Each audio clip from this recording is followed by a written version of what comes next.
د برتانیا وزیر اعظم بوریس جانسن وایي له اروپایي اتحادیې د برتانیا وتل به هیڅکله ونه ځنډوي.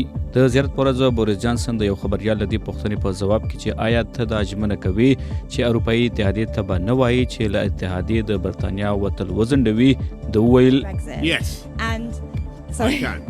هو زه ژمنه کوم او که مې پوره نه کړه نو بیا به مړ یم. بوریس جانسن له اروپایي ټولنې د برتانیا ویستلو نیټه د اکتوبر 21 ټاکلي. د ایران او بلوچستان وزیر جواد ظریف وایي د امریکا لخوا بندیزونه ورته د منلو وړ نه دي.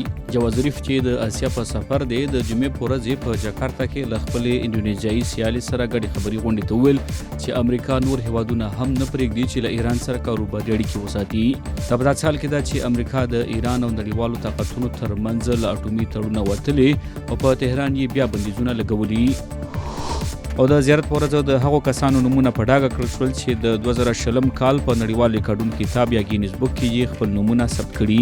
په دې کې د برتانیا کریس فټمن او میرمن لیزا فټمن یې په یو منټ کې څه باندې 1500 بلاکونه مات کړل او د فورټ لینډ بریټنی واش په خپو تر لرې ځای پورې غشې وویشتو.